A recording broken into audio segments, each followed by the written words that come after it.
on reprend Bezrat Hashem au folio 167a. Donc le Zohar, il nous a amené dans une métaphore du juste comme étant le jardinier. Et, et si on suit le verset, Or Zaru ala Tzadik, ça veut dire qu'il y a une lumière. Et cette lumière, elle est ensemencée. Et elle est ensemencée pour le juste. Ça veut dire quoi? Que la lumière, elle est ensemencée quoi qu'il arrive. Et le juste, il joue le rôle du jardinier. Et si on n'a pas cette distinction-là, hein, on ne peut pas comprendre ce qui va se voir maintenant. Donc on a un jardin. Ce jardin, c'est un jardin de lumière. Il y a une lumière qui est ensemencée, ça veut dire elle est mise en terre, en semence dans le jardin. Et le juste, il est là pour être le jardinier. Alors, juste une ligne avant le folio 167a, elle active Zaroua. Zaroua Yutadir. Et elle est ensemencée en permanence. Et à partir du moment où va s'arrêter cette lumière dans le jardin, le juste, il ne rentre pas dans ce jardin. Parce qu'on a vu la dernière fois que le Zohar, il a fait une distinction entre qu'est-ce qui se passe entre ce qu'on va appeler le temps normal et le temps de l'exil. Parce que l'exil, en fin de compte, c'est le fait qu'il y ait le flux qui ne descende plus. Vous vous rappelez le verset qu'on a vu la dernière fois sur Nahar Yichara Veyavesh. Ça veut dire un fleuve qui est désolé et qui est asséché. Alors le Zohar, il a posé la question, rappelez-vous la dernière fois, il a dit, mais je comprends pas, alors si c'est comme ça, il n'y a plus de lumière. Alors sur l'exil, le Ramak, il est un peu... Il explique, vous savez qu'il y a une Mara qui dit que depuis le jour de l'exil, il n'y a pas un jour dont la malédiction ne soit pas plus forte que celle de la veille. Donc ça veut dire qu'on perd des choses. On perd des choses. Les choses, elles vont en diminuant. On reçoit de moins en moins de cette lumière. Alors, Ve'ahu or, Ve'u zaru atadir, et cette lumière qui est ensemencée en permanence, à vie divine, elle va quand même produire des fruits. Parce qu'elle est ensemencée. Mais ça pousse tout seul, il n'y a plus de jardinier pour organiser les choses. Ou mine ou migarme, et de lui, c'est-à-dire de cette lumière-là, ou migarme et d'elle-même, isdarak et de kadmita, elle est ensemencée comme au commencement. On va dire, elle est ensemencée comme au début. Ce flux de lumière, il est permanent. Et c'est ça qu'on a dit, Vela Shachir Tadir, et il ne se calme pas, ça veut dire il ne cesse pas. Il y a un mouvement de la lumière qui est un mouvement permanent. Que Ginta David Toradin, donc c'est comme un jardin qui pousse. Un jardin, il pousse, il va faire des fruits. Ou Meaou Zarua Nafil Bebeatre, et de cet ensemencement qui est tombé Beatre dans son lieu, ou Migarme Avid Toladin Kebekalmita, et de lui-même, il fait des enfantements comme au départ. Alors le Ramak, il a rentré dans une question de jardinage. Il dit, mais si un jardin, on l'entretient pas, si on fait pas des semis, si on n'organise pas, au bout d'un moment, on aura de moins bons fruits. Au bout d'un moment, cette lumière, elle va pas se perpétuer. Alors il dit, c'est vrai, la lumière, elle diminue, mais elle est toujours là. Simplement, on a perdu le degré du tzaddik. Rappelez-vous que le verset, il a dit, Atzadik avad, le tzaddik, il est perdu. C'est-à-dire, on a perdu cette interface de la lumière, qui est le juste.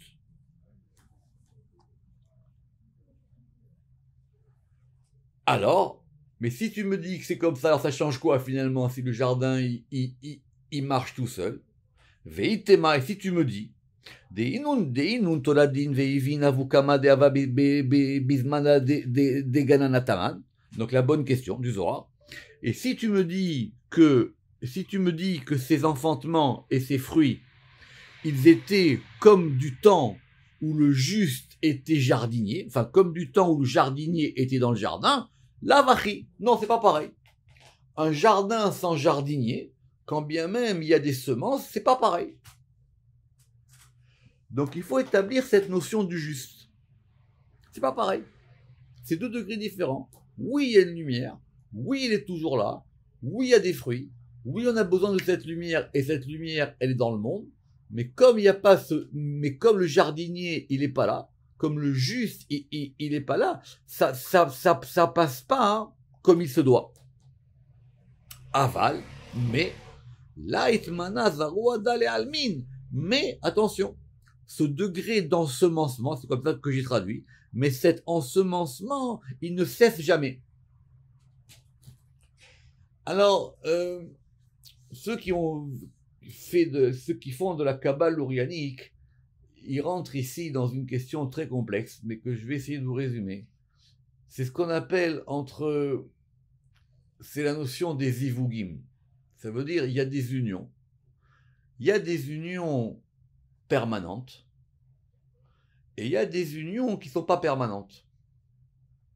Ça veut dire que concrètement, le Rama qui va l'expliquer maintenant, concrètement, le fait qu'on n'ait plus de temple, le fait qu'on n'ait plus de Beddin, le fait qu'on n'ait plus de prophètes, le fait qu'on n'ait plus de Sanhedrin, le fait qu'on n'ait plus ces choses-là, ça change quand même beaucoup. Ça change quand même beaucoup. On n'a plus du coup le même degré de redistribution. Même Abou Lafia, il dit, tant qu'on n'a pas, nous, récupéré la prophétie, les choses, elles sont différentes dans le monde. Alors, ce qu'il veut dire ici le Zohar, il dit attention, dire qu'il n'y a plus de lumière, c'est faux. Maintenant, dire que ça marche bien, finalement, c'est faux. Donc, c'est quoi ça? C'est que le jardinier, il n'est plus là. Très bien. N'oubliez pas que c'est toujours notre jeune homme qui parle. Et de quoi il voulait nous parler? Nous parler de la lumière. Et si vous suivez bien le fil, c'est là où il faut faire très attention, on avait donc le degré du or et on avait le degré du ner. Et quand on a dit Torah or, c'était la lumière de la Torah. Quand on dit la lumière de la Torah, c'est qu'il y a une autre lumière, que c'est la lumière de la Torah. On a dit que la Torah, elle provenait du côté de la lumière. Et vous vous rappelez qu'on avait distingué entre le Yesh, on avait distingué dans le Yesh entre 207 et 103. Alors maintenant, on revient au verset. Keravnada. Et donc de cette manière, quand on a dit Vetora or, alors ici, il faut comprendre que quand on dit Vetora or, pourquoi on revient sur le verset? Parce que maintenant, on comprend qu'il y a un processus de la lumière. Ce processus de la lumière, il est lié à ce degré de Zaroua ou de Zaroua et de Genana, comme dit le Zohar, de l'ensemencement du Gan, du jardin et du jardinier. Ah, il faut suivre. Maintenant, c'est quoi Vetora Or? Alors il dit c'est pareil. Oraita. Parce que la Torah,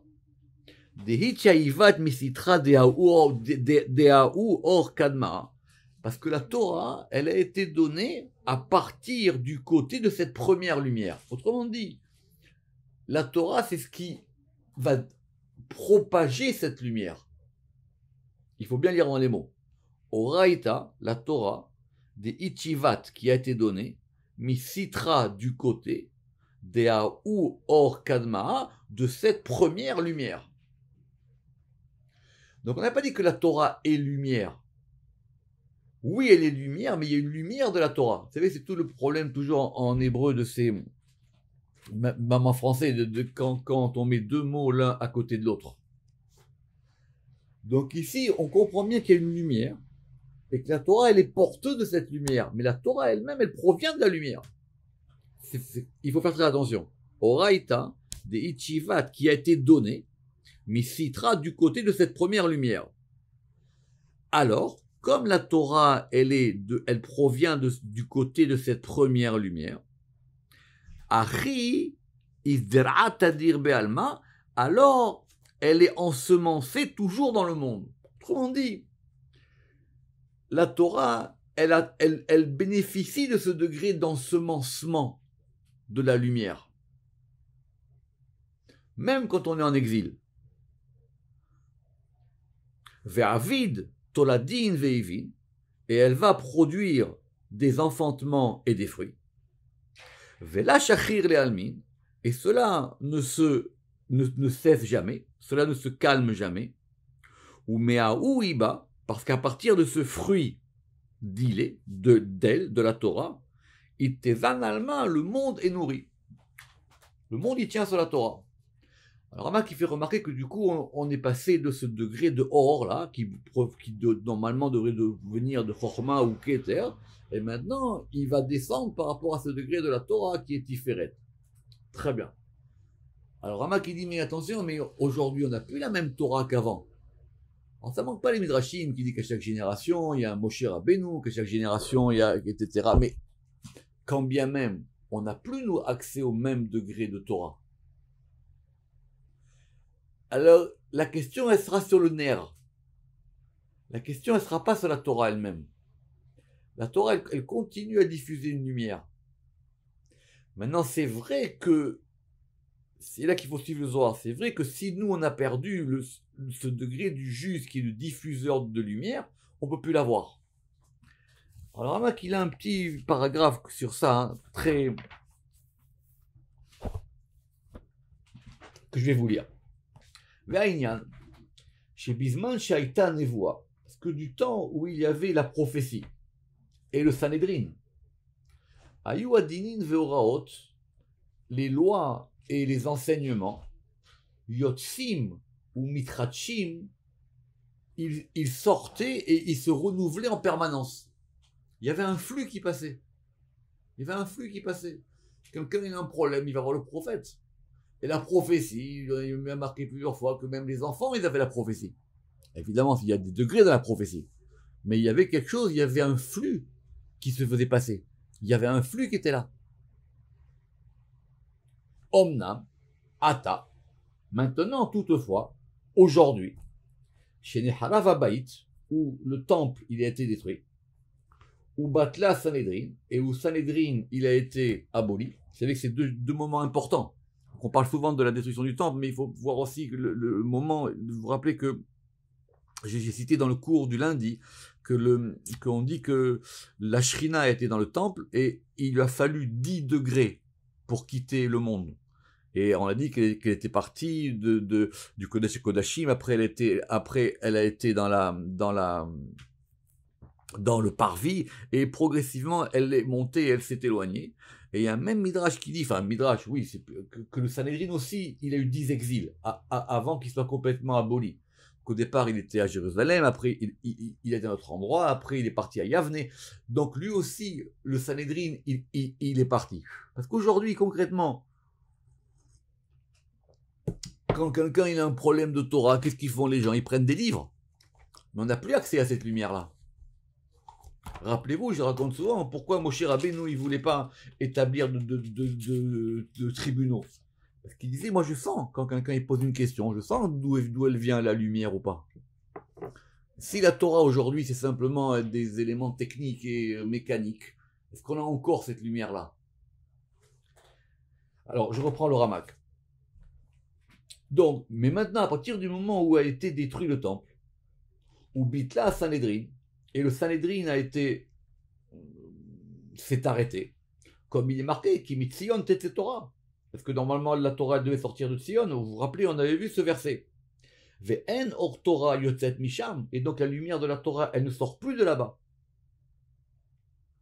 Imken, malgré tout ça, or Torah, la lumière de la Torah, Ve'aoraa ve'chidushe Torah, et l'enseignement de la Torah, et les lumières nouvelles qui se renouvellent de la Torah, Yotzin, elles vont sortir, Mimma shenitbareha Torah bedorot hakodmim, par le fait que la Torah, elle a été bénie des générations antérieures. C'est quoi on a fait du Zohar. Mimele imitbarechet, parce que d'elle-même, elle a une bénédiction, et elle va se renouveler petit à petit.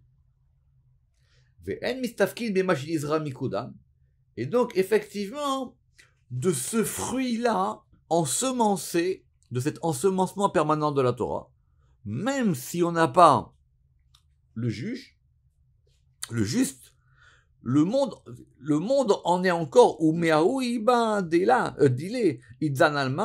monde, il est encore nourri de ce fruit-là. Pourquoi? Parce qu'il dit le fait que parce que le fait qu'il y ait toujours dans le monde de la Torah ça va aider la shrina. C'est un smar pour la shrina. C'est un appui pour la shrina. Et ça va permettre à ce que la shrina, elle soit pas toute seule. Rappelez-vous, dans les Tikkun HaZohar, sur l'exil de la shrina, etc. Ça veut dire ça donne quelque chose. Et écoutez bien ce que dit le Ramak. Vezeta, et c'est la raison pour laquelle chez Chiber Rabbi Shimon Sefer HaZohar. C'est la raison pour laquelle Rabbi Shimon, il a composé le livre du Zohar. Rappelez-vous que Rabbi Shimon, il est disciple de Rabbi Akiva, que Rabbi Akiva, il a vu le temple détruit. Venatnulo, et on a donné au livre du Zohar et à Rabbi Shimon Reshut, l'autorisation, les Chadesh Sitre Torah, de renouveler et d'enseigner les secrets de la Torah. Les Yotam, parce que ces secrets de la Torah, ils sont smach, ils sont un appui, un soutien pour la Shrina lorsqu'elle est en exil. Donc on relit. Rav Nadav et Torah Or. Oraita de Itivat Misitra Diaou Or Kadma. Parce que la Torah qui était donnée de ce côté de la première lumière. Achiz Deratadir Bealma, elle aussi, elle est ensemencée en permanence dans le monde. Ve'avit Toladin Ve'ivin, et elle va quand même produire des enfantements et des fruits. Ve'lashachir Le'almin, et ce flux-là, il ne s'arrête pas. Il ne cesse pas. Umeaou Ibadile, et de son fruit, de la Torah, Itezan Alma, le monde, il est nourri. Donc maintenant, on a un pshat plus ou moins clair sur le début du verset. Sauf que, il nous manque la fin du verset. Alors, c'est quoi la fin du verset? Suite du Zohar. Vederech Chaim Torechot Moussar. Alors, ça veut dire quoi maintenant quand on a dit que Derech Chaim est le chemin des vies? Torechot Moussar. Vous rappelez-vous que sur ce Torechot Moussar, on avait hésité sur la traduction. Soit ça veut dire des punitions et des remontrances, soit ça veut dire des épreuves. Ça veut dire des épreuves, ça veut dire des choses qui vont ramener l'homme à quelque chose. Donc, c'est toujours le jeune homme qui parle et il explique. Trinalchininun. Donc, il faut comprendre qu'il y a deux chemins. Chad Orachaim, il y a un chemin de vie. Vechad Beipuchamine, et un autre qui en est l'inverse ou l'opposé. Il y a deux chemins. Il y a un chemin de vie et un chemin de non-vie. Simana de Orachaim, et quel est le signe de ce chemin de vie? Maniou. Autrement dit, vous avez la Torah, vous avez le Or, vous avez le Ner. Maintenant, sache qu'il y a un chemin de vie. Et si tu veux savoir si tu es dans ce chemin de vie, comment est-ce que tu le sais? Simana de Orachaim Maniou, c'est quoi? Quel est le signe? Qu'est-ce qui m'indique que je suis dans le chemin de la vie? Tochechot Moussar, ça veut dire des remontrances et des épreuves. Le Ramak dit quoi alors? On va revenir sur la question basique, est-ce que le juste il doit souffrir? Ça veut dire quoi? Ça veut dire quoi? C'est-à-dire si tu veux savoir si vraiment tu es en vie, c'est que tu souffres, alors c'est compliqué. Il y a une Gemara qui dit que si quelqu'un il ne lui arrive rien pendant 40 jours, c'est qu'on l'a oublié d'en haut. D'accord? Alors, évidemment, il y a des grandes épreuves, il y a des petites épreuves. Mais il y a une Gemara qui dit que si quelqu'un, il lui arrive rien. Alors, il dit, c'est quoi qui lui arrive rien? Et par exemple, il a perdu ses clés. Ah, s'il perd ses clés, alors déjà c'est qu'il lui arrive quelque chose. Il n'est pas obligé à chaque fois non plus de frôler une catastrophe. Mais, ça c'est le premier pshat. C'est-à-dire, t'es pas obligé de souffrir. Mais sache que ce chemin de vie, de Derech Chaim, et on a bien posé la notion du Or et du Ner. D'accord? Ce chemin de vie, il est lié à quelque chose qui va travailler. Relisons. Donc il y a un chemin qui s'appelle Orachaim, un chemin de vie, et un qui s'appelle Vechad Beipuchamine, et un qui est le chemin inverse. Simana de Orachaim Maniou. Quel est le signe de ce chemin de vie? Torechot Moussar, les remontrances et les épreuves. Pourquoi? Dechad, parce que lorsque Ba'ak ou Tchaberichou les Natra les Aleai Orachaim, lorsque le Saint béni soit-il, il a voulu garder ce chemin de vie. Shave Ale à Oude Alke, il a mis sur lui quelqu'un qui va frapper. Ve'avid Tochechot Moussar Livne Alma, on lit et après on va expliquer. Et il va provoquer des épreuves aux hommes. Ouman Iou, et quelle est-elle? C'est quoi cet élément qui frappe? Et ce qui a marqué, Ve'et la'at acherev amitapechet lishmor et derech etzachaim. Alors c'est un verset très central sur lequel on va s'attarder un petit peu. Rappelez-vous l'histoire, ils sont chassés du Gan Eden, et en Genèse 3.24, on dit que Dieu, il a mis devant le Gan Eden 2 chérubins et une la'at, et la'at acherev amitapechet, et on va dire le tranchant ou le flamboiement d'un glaive tournoyant. C'est comme ça qu'il faut traduire. On a déjà fait des cours là-dessus. L'ishmo, pour pouvoir garder le chemin du Etzachaim. C'est un verset très important, on va y revenir maintenant. La première question, c'est, ça veut dire quoi ici l'ishmo? Est-ce que c'est pour empêcher que les gens retournent, d'après le pshat? C'est-à-dire que maintenant on ne peut plus revenir. Le jardin d'Éden, il existe, il n'a pas été détruit. Enfin, ce jardin d'Éden-là. Mais il y a 2 anges qui s'appellent des kérouvim, avec un glaive, on va y revenir.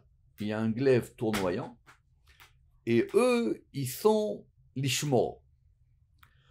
Le Zohar, il a expliqué déjà plusieurs fois que l'ishmor, ça veut dire que c'est pas pour empêcher qu'on rentre, c'est pour surveiller. Ils sont à la porte. Ce sont les gardiens de l'entrée. On ne peut plus y rentrer comme ça. C'est pas impossible d'y rentrer. Mais si on veut y rentrer, il faut passer par ce degré-là. Donc déjà, l'ishmor, c'est dans le sens de garder, de protéger, de faire en sorte que maintenant ce ne soit pas ouvert à tout le monde. Mais c'est pas fermé. C'est pas du tout fermé. Simplement, si tu veux rentrer dans ce chemin de vie, et ce chemin de vie, il est concomitant à la lumière de la Torah. C'est comme ça que le verset maintenant va s'articuler. Ce chemin de vie nécessite que tu passes là. Le pshat ici du Zohar, c'est quoi? C'est que donc du coup, Habibi, si tu veux passer là-bas, c'est pas facile. Oui, c'est là où tu voudrais aller. Enfin, j'espère en tout cas. C'est ça ce que tu devrais vouloir dans ce monde. Pouvoir avoir accès au chemin de vie. D'être un vrai vivant, comme il dira le Rabbi Shimon de Yochai dans l'Aïdra Zuta. Parce qu'il y a des vivants qui sont morts. C'est pas facile. Tu vas morfler. Maintenant, on n'a pas dit ici que c'est obligé que tu te tapes des épreuves. C'est pas chrétien le Zohar. Rappelez-vous que on avait vu ça, hein, que Rachid déjà il a une question, il a dit là-bas c'est quoi ces kérouvim? Normalement les kérouvim sont des chérubins, sont des anges plutôt gentils. Rachid comme il dit c'est pas possible qu'on va donner à des anges gentils de garder le chemin, il a dit les kérouvim là-bas ce sont des anges méchants. Pourquoi on les appelle kérouvim? C'est bizarre. Normalement, les kérouvim, ils sont dans le Kodesh à Kodashim, pour ceux qui ont fait un peu d'angéologie. Et donc, dans le Kodashim, eux, ce sont des anges plutôt souriants. Mais, c'est Abou Lafia le patron. Abou Lafia, il a une question plus simple. Il dit, mais si on a 2 anges, pourquoi est-ce qu'on a une seule épée? Rappelez-vous, on a vu ça, c'est dans Or Asechel. Je vous encourage à aller voir ça chez Abou Lafia, c'est extraordinaire. Si vous avez 2 anges, c'est quoi alors? Ils se partagent l'épée chacun 12 heures par jour? Non, l'épée elle est entre eux. Et ça veut dire quoi? Qu'elle est mitapechet, et vous verrez les traductions là-dessus. Ça veut dire que l'épée elle tourne d'elle-même. Donc vous avez un ange à droite, un ange à gauche, et vous avez une épée au milieu qui tient toute seule et elle tourne. Et elle tourne cette épée. Et si on veut rentrer dans le jardin, si on veut rentrer dans cette voie des vies, parce qu'il y a marqué là-bas, Lishmor et Derer et Tzachaim, c'est pour garder la voie qui mène à l'arbre de vie. Et Ve'alda Derer Chaim Iyu Torot Moussar. Et c'est pour ça que le verset, c'est pour ça que le roi Salomon, il a repris le même terme de ce Derer Chaim. Et c'est quoi ce Derer Chaim? C'est Torot Moussar. Donc autrement dit, que ce Cherev Amita Pechet, c'est la même chose que Torot Moussar. C'est comme ça que maintenant on va comprendre le pasouk. Aboulafia, il dit, c'est quoi cette épée? Il dit, cette épée, c'est elle qui détermine le mouvement des choses dans le monde. Alors il y a dans Or HaSechel, il fait un dessin que j'ai reproduit, et cette épée, considérez que vous avez un cercle. En haut, vous avez un Yud, en bas, vous avez un He, et à droite et à gauche, vous avez un Vav et un He. Et ça correspond au mouvement des nations, ou plutôt au mouvement des langues. Qu'est-ce qui fait qu'à un moment, le français l'emporte sur l'anglais? Qu'est-ce qui fait qu'à un moment, le grec l'emporte? Qu'est-ce qui fait qu'à un moment, le grec disparaît? Qu'est-ce qui fait qu'à un moment, les gens préfèrent telle langue, telle nation dans le monde? C'est le cycle, c'est le tournoiement incessant de cette épée. Parce que normalement, le Derech Chaim, il dit à Aboulafia, il est lié à la langue sainte. Normalement, le Derech Chaim,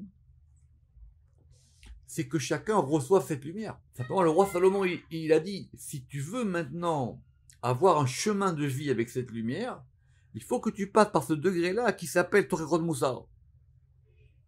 Et c'est ce que dit le soir ici, comme ça. De toutes les manières, même au sens le plus pchat, comme dit mon frère, quelqu'un qui veut accéder à la voie droite, à la voie de la vie, c'est pas simple, c'est pas donné dans ce monde-ci. Il va falloir qu'il se batte. Il va falloir qu'il enlève des clipotes. Déjà, on est à Hanouka. Il va falloir déjà qu'il se débarrasse des Grecs. Il va falloir qu'il se débarrasse de la philosophie. Il va falloir qu'il se débarrasse de plein de choses. Et ça s'appelle les Torerot Moussar. Ou man de idbe Torahot. Et celui qui a en lui ces Torahot, celui qui a en lui, alors c'est pas les épreuves, mais celui qui a en lui ces tourments-là par lesquels il va devoir passer. Vadaï des mitarele les meach. Alors c'est sûr qu'on va éveiller pour lui, pour qu'il puisse aller, Beaou Orachaim, pour qu'il puisse aller dans cette voie de vie. Des Shahari Taman, parce que dans cette voie de vie, c'est là-bas qu'il y a les Torahot Moussar. Donc c'est un Zohar pas simple. Le Rama qui dit que...